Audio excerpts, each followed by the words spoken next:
જય માતાજી, જય શ્રી કૃષ્ણ, હર હર મહાદેવ મિત્રો. તો ફરીથી મારા નવા વિડીયોમાં તમારા બધાનું સ્વાગત છે. અને ફરી પાછળ ગેટ જોઈને તમને ખ્યાલ આવી જ ગયો છે. દિવસના આવી ગયો છું ભવનાથ વિસ્તારની અંદર વિઝિટ કરવા માટે. અને આજે છેલ્લો દિવસ છે ગાડી લઈને જવા માટે. તમામ વાહનો આ જગ્યા ઉપરથી બંધ થવાના છે. અને આગળ ભૈડાવાવ જે ગેટ આવે છે ત્યાંથી તમામ વાહનો બંધ કરી દેવામાં આવશે. એટલે આજે છેલ્લો દિવસ છે.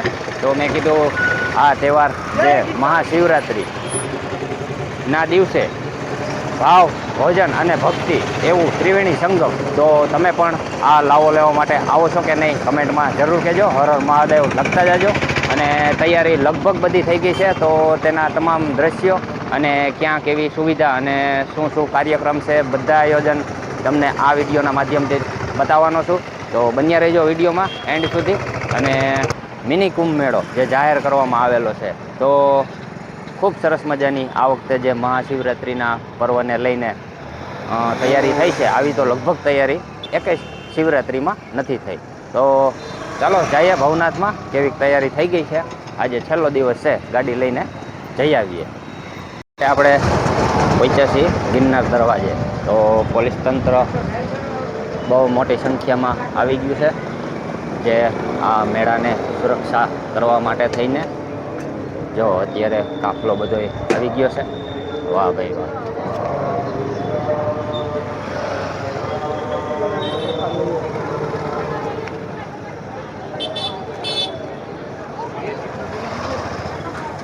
તો આવી રીતના કર્મચારીઓ બધા અહીંયા એકઠા થઈ ગયા છે. અને જઈએ આપણે હવે ભવનાથ વિસ્તારની અંદર.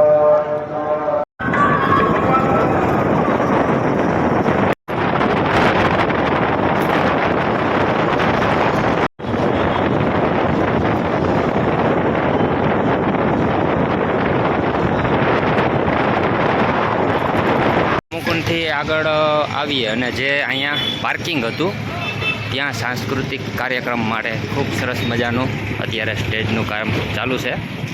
આ જગ્યા ઉપર સાંસ્કૃતિક કાર્યક્રમ માટે સ્ટેજ બનાવવામાં લોકો લાગી રહ્યા છે અને તૈયારી લગભગ થઈ ગઈ છે બધી. તો આ કાર્યક્રમમાં મિત્રો છે ને રાજભા ગઢવી, ત્યાર પછી મૈથિલી ઠાકોર, ત્યાર પછી આપણા જીતુભાઈ દ્વારકાવાળા, એવા ઘણા બધા જે કલાકારો છે એ આ જગ્યા ઉપર આવી અને લોકોને મનોરંજન કરાવવાના છે. ભજન, ત્યાર પછી સાંસ્કૃતિક કાર્યક્રમ અને હાસ્ય કલાકાર એવા જીતુભાઈ પણ આવી રહ્યા છે. તો આ જગ્યા ઉપર પણ તમને મનોરંજન માટે ખૂબ મજા આવવાની છે. તો આ પહેલું જે સ્થળની આપણે વિઝિટ લીધી, હજી આગળ જાય અને ભવનાથમાં પણ જોઈએ.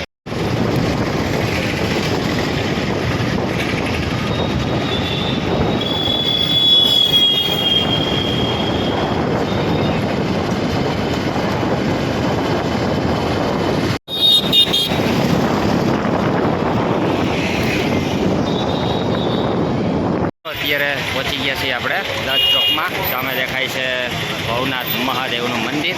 અને એ પહેલાં જો અહીંયા સરસ મજાના મહાદેવનું શિવલિંગની સ્થાપના કરવામાં આવેલી છે. વાહ ભાઈ વાહ. રાતના ખૂબ સરસ મજાના દ્રશ્યો છે, એ પણ આપણે રાતે જોશું. લાઇટિંગથી ખૂબ સરસ મજાનું દેખાતું હશે આ શિવલિંગ. વાહ ભાઈ વાહ. અને ભાઈ માળાઓ લેવી હોય તો માળાવાળા આવી ગયા છે. હવે આપણે જઈએ ભવનાથ મંદિર તરફ. આ બાજુ સાધુ સંતો.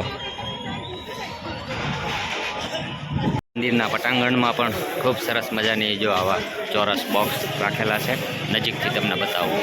દર્શન કર્યા પહેલાં જ ભાઈ અહીંયા સરસ મજાના મહાદેવના દર્શન થઈ જાય છે, અલગ અલગ સ્વરૂપમાં. ભાઈ કૈલાસમાં બેઠા હોય. હા હા હા હા ભાઈ, તમે આવો ને ખુશ થઈ જાઓ આ વખતે ભવનાથ મેળામાં.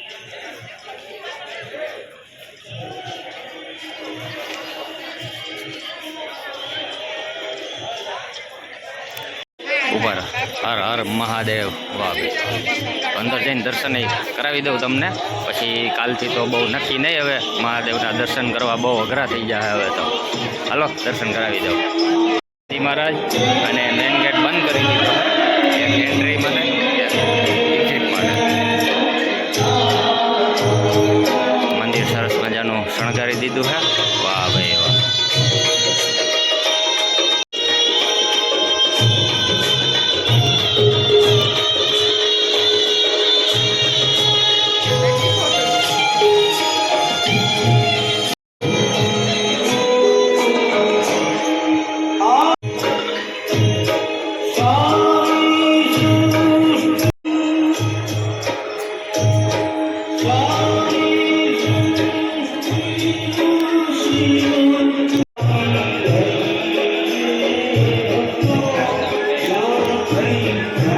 અહીંયા મહાદેવ. વાહ ભાઈ વાહ. અને આ એ જ મુરગી કુંડ છે જેમાં શાહી સ્નાન થવાનું છે. વાહ ભાઈ વાહ.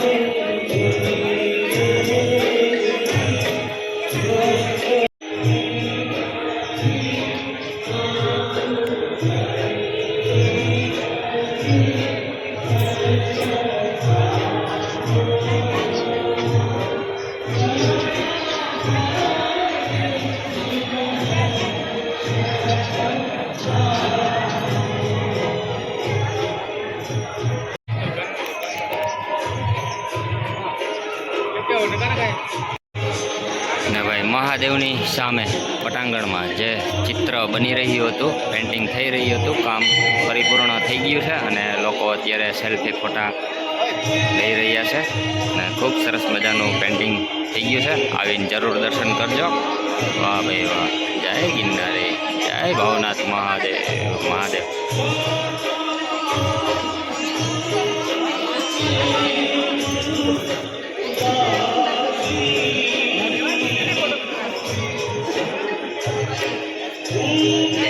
મહાદેવના આપણે દર્શન કર્યા. હવે અખાડાના અને મેળામાં ચક્કર મારી અને તે પણ તમને બતાવી. સરસ મજાનું પટાંગણ મહાદેવનું શણગારી દીધું છે અને હવે આપણે જાય અખાડા તરફ પાછળના ભાગમાં. અને અહીંયા જૂતા ચપ્પલ માટે સારી એવી વ્યવસ્થા થઈ ગઈ છે. સંતો આવી ગયા છે, અખાડા લાગી ગયા છે, ધૂણા લાગી ગયા છે. વાહ ભાઈ વાહ.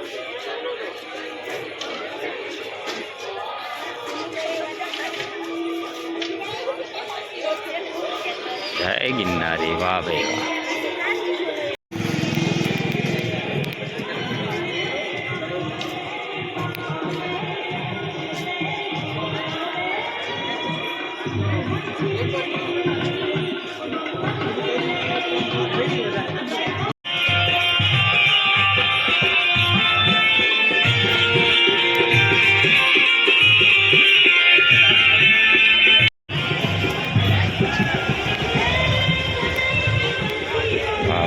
જય માતાજી, જય માતાજી. તો જો આપણું બાપુ હે ને અહીંયા ધૂણો નાખીને બેસી ગયા છે. બાપુ બેસી ગયા છે ધૂણો નાખીને.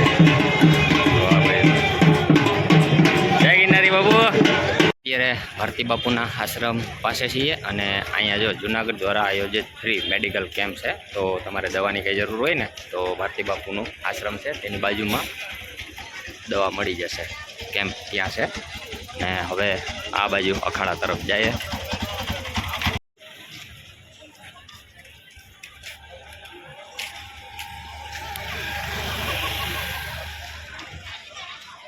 હવે આપણે આવી ગયા છીએ શ્રીનાથ બાપુની જગ્યા પાસે અને અહીંયા પણ જો નાના નાના ધંધો કરવા માટે પણ આ લોકો આવી ગયા છે અને આ બાજુ અન્નછત્રવાળા પણ આવી ગયા છે. તમામ તૈયારી કમ્પ્લીટ થઈ ગઈ છે અને ગિરનારી મહારાજના આ જગ્યા ઉપરથી ખૂબ સરસ મજાના દર્શન થાય છે.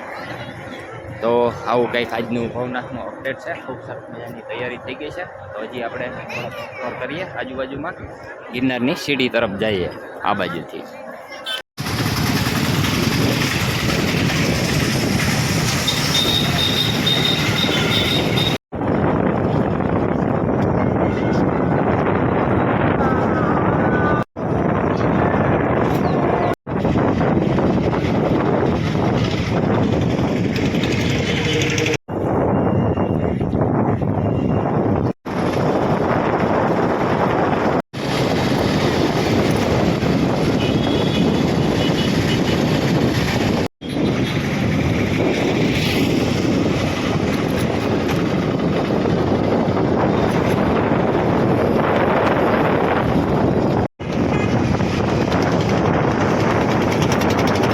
મિત્રો આવી કંઈક ભવનાથની અંદર તૈયારી ચાલુ છે જોરશોરથી, અને ખૂબ સરસ મજાના તમને મહાદેવના અલગ અલગ આવા દર્શન થવાના છે.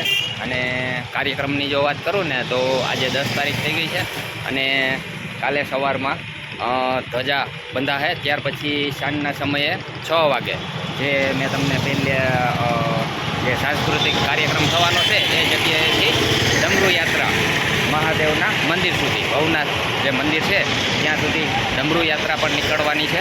તો એ જો યાત્રામાં તમે જોડાવા માગતા હો તો ઘરેથી નીકળી ગયા કે નહીં કમેન્ટમાં જરૂર કહેજો અને આવી જજો. અને ખાસ કરીને બધા વાહનો ઉપર પ્રતિબંધ છે કાલથી, અને આજે રાતે કદાચ પણ વાહનો બંધ કરાવી દઈએ તો કાલથી બધાય વાહનો બંધ થઈ જવાના છે. અને ખાસ કરીને જે વૃદ્ધ લોકો છે અને વૃદ્ધ સાધુ સંતો છે એના માટે ઇલેક્ટ્રિક રિક્ષા એની વ્યવસ્થા કરી આપેલી છે. તો તેના માટે જે ગિરનાર દરવાજો છે ત્યાંથી એની વ્યવસ્થા થઈ જશે અને ભવનાથ સુધી એ લોકોને પહોંચાડવામાં આવશે. તો એવી સરસ મજાની વ્યવસ્થા પણ કરી આપેલી છે.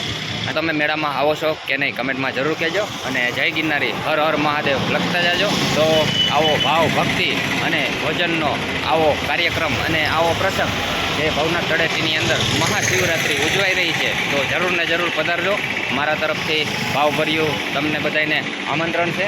અને આવી જે ઉર્જાવાન જગ્યા એટલે ભવનાથ વિસ્તાર, એમાં સાક્ષાત મહાદેવ આવવાના છે. તો તેની સાથે મહાદેવના નાદ સાથે જોડાવા માટે પણ આવી જાજો ભવનાથ વિસ્તારની અંદર. અને તમામ સાચી અને સચોટ માહિતી મેળવવા માટે આપણી ગિરનારી રસ્યો ચેનલ ઉપર બન્યા રહેજો. તો સાંજે પણ તમારા માટે ખાસ એવા વિડીયો લઈને આવીશ. તો અત્યારે બસ આટલું. તો મળશું સાંજના વિડીયોની અંદર. ત્યાં સુધી બધાએ મારા જય માતાજી, જય શ્રી કૃષ્ણ, હર હર મહાદેવ, જય ગિરનારી.